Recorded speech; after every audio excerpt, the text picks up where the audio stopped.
ଭାରତ ଫେରିଲେ ବିଶ୍ୱବିଜେତା team India ଖେଳାଳି। ଦିଲ୍ଲୀ ବିମାନବନ୍ଦରରେ ଭବ୍ୟ ସ୍ୱାଗତ। ଦିନ 11ଟାରେ ଚାମ୍ପିୟନ୍ସକୁ ଭେଟିବେ ପ୍ରଧାନମନ୍ତ୍ରୀ। ବାରବାଡୋସରୁ ଭାରତ ଫେରିଛନ୍ତି ବିଶ୍ୱବିଜେତା ଟିମ୍ ଇଣ୍ଡିଆ। ସ୍ୱତନ୍ତ୍ର ଚାର୍ଟର୍ଡ ଫ୍ଲାଇଟ୍ରେ ଦିଲ୍ଲୀରେ ପହଞ୍ଚିବା ପରେ ଖେଳାଳିଙ୍କୁ ଭବ୍ୟ ସ୍ୱାଗତ କରାଯାଇଛି। ରୋହିତ ବାହିନୀଙ୍କ ଗୋଟିଏ ଝଲକ ପାଇବା ପାଇଁ ରାତିରୁ ବିମାନବନ୍ଦର ବାହାରେ ଭିଡ଼ ଜମାଇଛନ୍ତି ହଜାର ହଜାର ପ୍ରଶଂସକ। 9:30ରେ ପ୍ରଧାନମନ୍ତ୍ରୀଙ୍କୁ ସାକ୍ଷାତ କରିବାକୁ ଯାତ୍ରା କରିବେ ରୋହିତ ବାହିନୀ। ଦିନ 11ଟାରେ ପ୍ରଧାନମନ୍ତ୍ରୀଙ୍କ ସହ ସାକ୍ଷାତ କଲା ପରେ ଖେଳାଳିମାନେ ମୁମ୍ବାଇ ଅଭିମୁଖେ ଉଡ଼ାଣ କରିବେ। ମୁମ୍ବାଇରେ ପହଞ୍ଚିବା ପରେ ସମସ୍ତ ଖେଳାଳି ଖୋଲା ବସ୍ରେ ୱାଙ୍ଗଖେଡ଼େ ଷ୍ଟାଡିୟମରେ ପହଞ୍ଚିବେ। ସେଠାରେ ବିସିସିଆଇ ସମ୍ପାଦକ ଜୟ ଶାହାଙ୍କୁ ବିଶ୍ୱକପ୍ ଟ୍ରଫି ଦେବେ ଅଧିନାୟକ ରୋହିତ ଶର୍ମା। ବାତ୍ୟାରେ ଫସିଥିବା ଟିମ୍ ଇଣ୍ଡିଆର ଖେଳାଳିଙ୍କ ପାଇଁ ବାରବାଡୋସରୁ ସ୍ୱତନ୍ତ୍ର ବିମାନ ପଠାଇଥିଲା ବିସିସିଆଇ।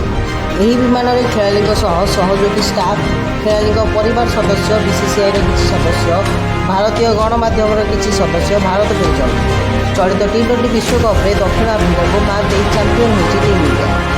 ଦୀର୍ଘ 17 ବର୍ଷ ପରେ ପୁଣି ଥରେ ଟି-20 ବିଶ୍ୱକପ୍ ଚାମ୍ପିୟନ୍ ହୋଇଛି ଭାରତୀୟ ଦଳ। ଏହା ପୂର୍ବରୁ 2007ରେ ଧୋନିର ନେତୃତ୍ୱରେ ଟି-20 ଚାମ୍ପିୟନ୍ ହୋଇଥିଲା ଟିମ୍ ଇଣ୍ଡିଆ। ରିପୋର୍ଟ ଜାଗ୍ରତ 24 ନ୍ୟୁଜ୍।